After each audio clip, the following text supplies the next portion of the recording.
En fait, dans le lycée, où j'ai déjà eu l'occasion d'aller, et demain matin ce sera à Cluny, je vois la salle, je vois les jeunes, entre 30 et 90 à chaque fois.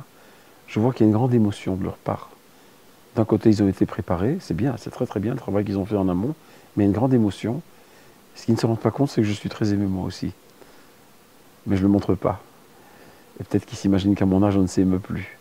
Ça me fait vraiment plaisir de communiquer avec eux et de dialoguer avec eux au sujet de ce travail qu'ils ont lu et sur lequel les profs ont un peu travaillé en amont, et de voir l'intérêt qu'ils ont, les questions qu'ils posent, et toutes les choses que je peux leur raconter autour de ce qu'il y a, en fait ce qui n'est pas dans le livre, autour du livre. Donc c'est vraiment, je trouve que c'est une opportunité unique pour moi, je suis très content d'être là. Alors c'est vrai, il y a beaucoup de mots, il y a beaucoup de mots, mais parmi tous les mots, je dirais que le mot dialogue, c'est le mot qui caractérise le plus ce qui se passe, d'autant plus que souvent, la plupart du temps, les auteurs travaillent seuls. Ils dialoguent avec eux-mêmes, avec l'écran ou avec leurs feuilles, ça dépend comment ils travaillent. Et une fois que le livre existe, et qu'il finit par ne plus leur appartenir qu'à eux, et qu'ils rencontrent le lecteur, c'est pas souvent qu'on a l'occasion vraiment de dialoguer. Et alors c'est vrai, être sur, je sais pas moi,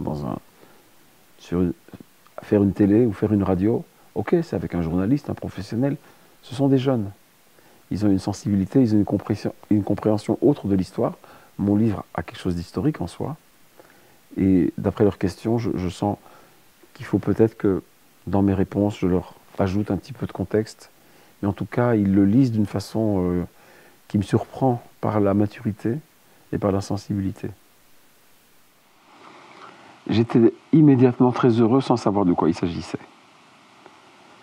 Parce que quand même, il y a autour de 5000 BD qui sont publiés en France tous les ans, et qu'elle a été choisie pour un concours dont je ne connaissais même pas l'existence.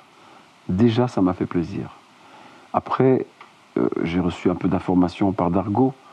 Je suis allé sur le site de ce prix littéraire.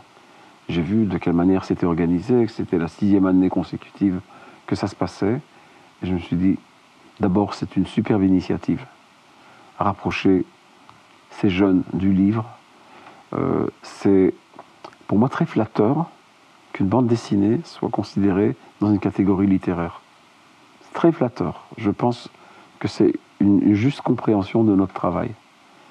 Donc vraiment, qu'ils reçoivent le prix ou non, ça a déjà beaucoup moins d'importance. Qu'il ait été sélectionné, c'était la chose la plus émouvante pour moi.